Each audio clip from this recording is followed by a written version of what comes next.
There is a moment most men never speak about out loud. You are somewhere ordinary, a cafe, a gathering, a sidewalk, and a younger woman looks at you. Not through you, not past you, at you. And something in you responds before your mind can intervene. And then your mind intervenes, hard. You tell yourself it was nothing, that she couldn't possibly, that whatever you felt was the product of wishful thinking, not reality. You tuck it away before it can embarrass you. You move on. But something lingers. That lingering is not delusion. It is not vanity. It is something your nervous system registered before your self-doubt could drown it. And what it registered was real. This video is not going to tell you that age doesn't matter. That would be dismissive of something real. Age matters, but not in the way society has convinced you it does.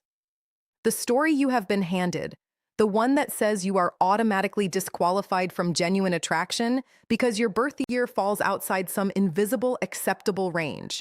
That story is not psychology. It is noise, and it has cost a lot of men something they deserve to understand. There is one reason, deeper than confidence, deeper than success, deeper than anything surface or strategic, that a younger woman keeps returning to a man like you.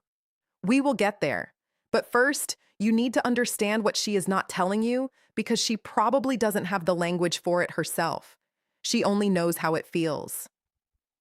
Let us start by clearing out the noise so you can actually hear what this is about.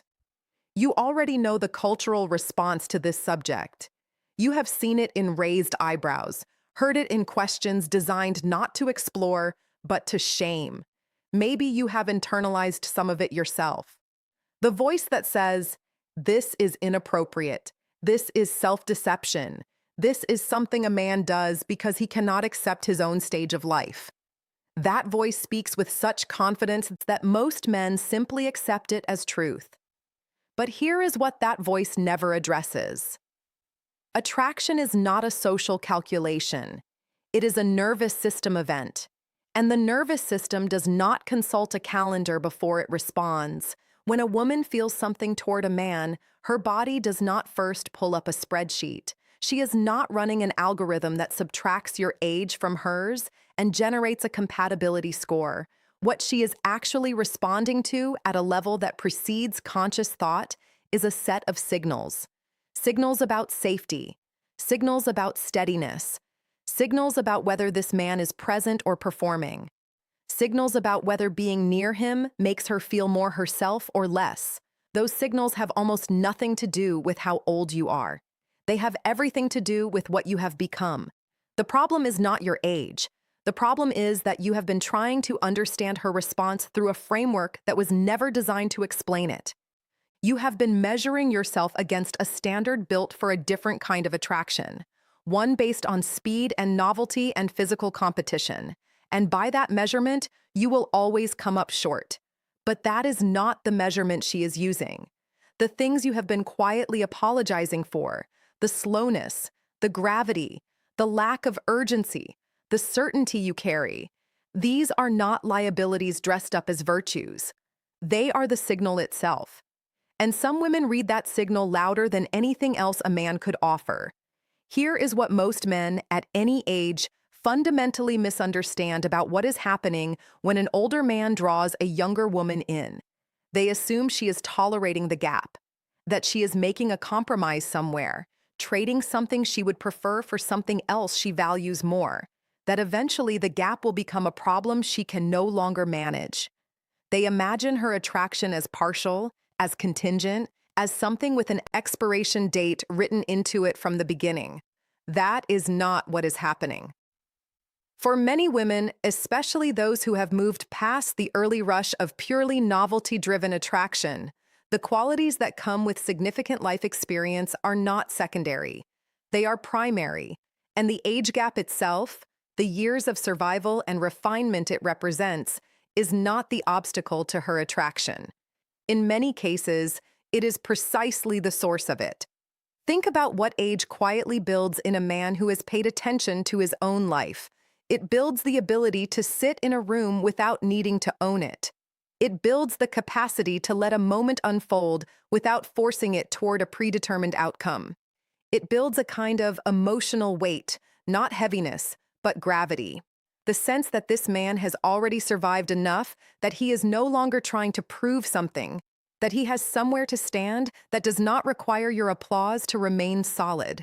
Now, think about what a woman's nervous system is looking for, not what her friends might approve of, not what performs well in a cultural context. What the part of her that operates below her conscious reasoning is actually seeking. It is seeking that gravity, that stillness, the presence of a man who has nothing to prove to her. The young man who walks into a room slightly competitive, slightly anxious to establish himself, slightly volatile in his humor. He is visible, he is energetic, and he can be compelling. But there is a different kind of man, the one who sits down, laughs quietly at something private, and does not explain himself. The one who is not scanning the room for approval, the one whose presence has a weight to it that does not demand anything in return. She notices that second man. She may not know immediately why, but she notices, and the first exhale begins. Now we move deeper, because noticing is only the beginning. What keeps her there by what turns a moment of noticing into something she finds herself thinking about days later is something more specific. Her attraction is not rooted in aesthetics the way many men assume it must be, or rather, it is not only rooted there. For many women, especially those who have moved past their mid-20s, what registers most powerfully is not what a man looks like, but what it feels like to be near him. And the felt experience of being near him is constructed almost entirely from subtle subconscious signals. The pace of his speech, whether it is unhurried, not slow from lack of intelligence, but slow from the absence of anxiety. Whether he is speaking to communicate or to perform, whether there is space in his sentences, or whether they tumble forward in the compressed rhythm of a man who is afraid silence will cost him something. The quality of his gaze, whether it is present without being invasive, whether he looks at her as though she is someone worth actually seeing, not as a surface to be evaluated or an audience to be impressed. The absence of performance. This one is harder to name, but easier to feel. A man who is performing, who has adjusted himself for the occasion, who is presenting a version of himself calibrated for her approval, produces a kind of subtle friction in a woman's nervous system. She cannot always name it, but something in her is quietly working, constantly checking whether what she is receiving is real. And that work is tiring. It erodes the ease a connection needs to deepen. A man who is simply present, not performing, not managing his image, not monitoring her response to calibrate his next move, produces the opposite effect. The friction disappears. The quiet checking stops. She relaxes in ways she often does not even register consciously. She is in a conversation with him, and at some point, she realizes she has not once checked her phone. She is not braced for a sharp comment, for a competing narrative, for the anxious undertow of a man who quietly needs her to confirm that he is enough. She has simply been here, in the conversation, and something in her has been exhaling slowly without her permission. She does not know exactly what she is responding to, but she feels the difference and the difference registers. There is another quality that older men often carry without realizing its power. And it is one of the most precise signals a woman's nervous system reads in the early stages of connection. It is his relationship with silence. Most men, particularly those who feel the pressure of making a strong impression, work hard to fill silence. They treat a pause in conversation as a problem to be solved, a gap to be bridged, an absence that reflects poorly on them. They chase the laugh, hurry to the next topic, reach for a story before the previous moment has fully settled. She tests silence early, not deliberately, always. Sometimes just by going quiet mid-conversation, or after something meaningful, or simply because she is thinking. And the way he holds that silence tells her something no amount of articulate speech ever could.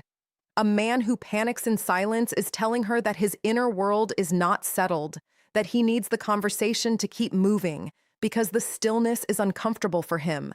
that he requires a certain level of stimulation and response to feel secure.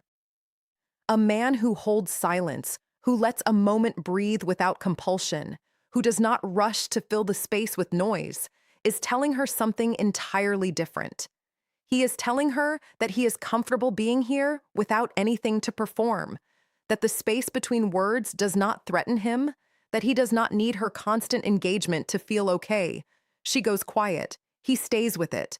He does not fidget verbally. He does not pivot. He simply holds the space present without pulling against it. She leans slightly forward. The duh became connection, not distance, and she felt it. This is not a technique. This cannot be faked in any sustained way. It is the natural byproduct of a man who has genuinely arrived somewhere in himself, who has accumulated enough living that the quiet no longer feels like emptiness. It feels like room. And this is where it becomes important to understand something that most men, younger or older, never fully grasp about what she is actually searching for when she allows herself to get close to someone. We have been building toward it. Everything up until now has been preparation for this. There is something beneath all the signals we have examined, beneath the stillness and the unhurried presence and the silence and the gravity, something that explains why those things matter and what they are pointing toward. We are about to go there. She is not naive about what she wants.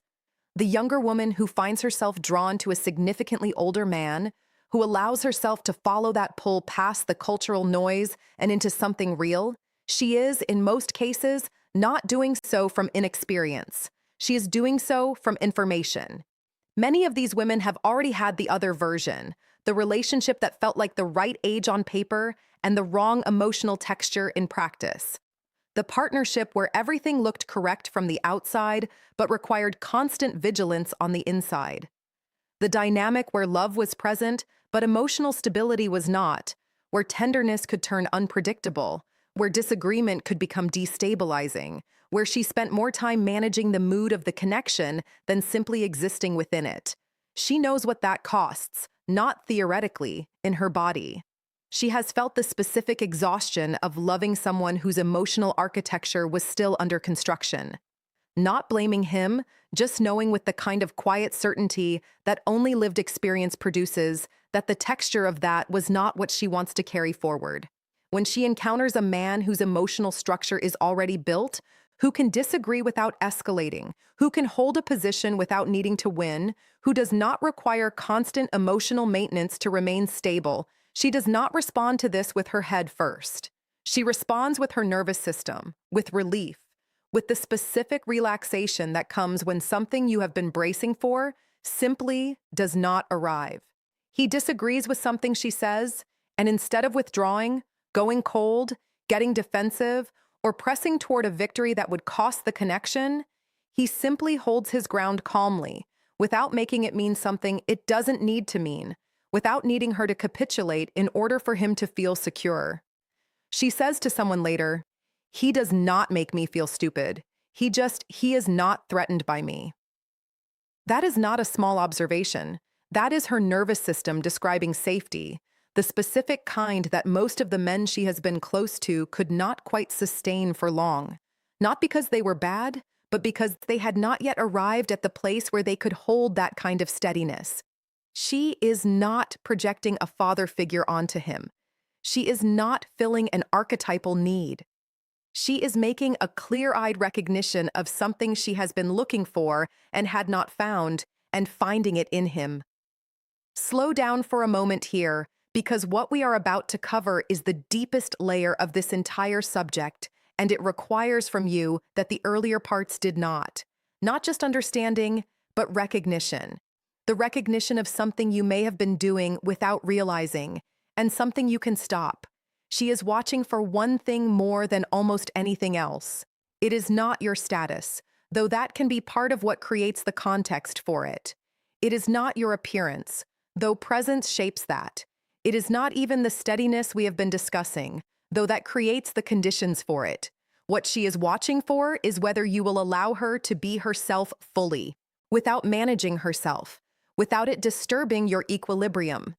Most men, without realizing it, create subtle pressure around women they are drawn to, not deliberately, not maliciously, but the pressure is there. The pressure of their approval need, the way they lean slightly forward when she is warm and slightly back when she is difficult. The way their energy shifts when she says something unexpected or strong or contradictory.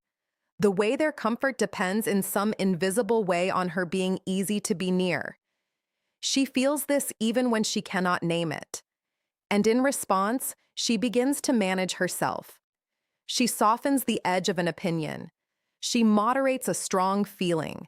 She monitors her own vividness so as not to tip the balance of his ease, and she gets smaller. The older man who has done enough internal work, who has arrived at a place of genuine self-possession, does not create that pressure. When she says something provocative, he does not flinch. When she is contradictory, he does not need to resolve her. When she brings a strong feeling into the room, he does not move away from it or try to fix it. He simply receives her.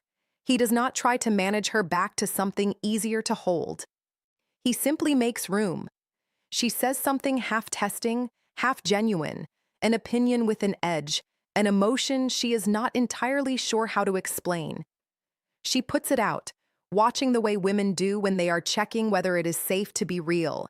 He does not get defensive. He does not get quiet in a way that signals withdrawal.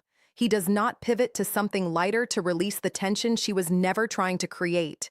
He simply receives what she said, holds it, responds from a place that is grounded and unfrightened, and she exhales deeper this time because she did not have to take that piece of herself back. This is what she has been waiting for. Not a man who impresses her, a man she does not have to be smaller around. And now we reach the place this entire conversation has been moving toward. The thing that is not about age, the thing that was never about age at the deepest level of what she is experiencing, beneath the safety signals, beneath the emotional steadiness, beneath the stillness and the space he creates, she is asking one question. Not consciously, not in words, but her nervous system is asking it constantly, and it shapes everything. The question is, do I feel more myself when I am near this man? Not more impressive, not more desired in the surface sense, more herself, more fully inhabited, more like the version of herself that is interesting and uncertain and complex and alive, not the managed, moderated, socially safe version. This is what attraction at its deepest is actually measuring. Not age, not achievement, not even chemistry in the conventional sense. The question her body is answering all the time is whether proximity to this person allows her to expand or requires her to contract. And what you have been building, without perhaps knowing that this was what you were building, is the capacity to be around, the capacity to be a presence that allows expansion. That is genuinely rare. At any age and any man, it is rare. She stops explaining herself around him, not because she has nothing to say, but because she has stopped calculating whether what she has to say is too much. She laughs in a way she has not laughed in a long time. Not the curated laugh, but the unguarded one. Or she goes quiet in a way that feels like relief, not like absence. Not because he said something remarkable, not because he performed anything exceptional, but because nothing in him was pulling against her. The age gap at this level is simply not what is being measured. What is being measured is the felt experience of being near him, the safety of it, the expansion of it, the specific quality of a presence that neither crowds her nor withdraws from her, that holds its ground without holding her down. And that quality, the stillness, the safety, the emotional architecture that does not require her to be smaller, has no age attached to it. It is simply rare, and she recognized it in you. The question you walked in with was, am I too old for this to be possible? That was the wrong question. Not because age is irrelevant, but because it was pointing you toward the wrong measurement. The right question is simpler and deeper. Have I become someone whose presence allows another person to feel more fully themselves? If the answer is yes, and for many men who have lived honestly through their years, it is yes, then what you carry is not a liability. It is something genuinely worth being near. And the right woman does not just tolerate that. She recognizes it in her body before her words can catch up. You do not need to announce this. You do not need to explain it or prove it or package it for her approval. You only need to be it and to stop apologizing for the years that made it possible. What you carry is not a remnant of something that was better earlier. It is what was always being built. And the men who understand this, who stop competing on terms that were never theirs to begin with, and simply allow the weight of what they have become to be present, discover something that the noise never prepared them for, that it was never the gap she was measuring. It was always the gravity. If this opens something for you, a different way of seeing yourself in this, a quieter and more grounded frame, there is more here worth exploring. The next step is not strategy. It is understanding more deeply what she is looking for before she can name it herself.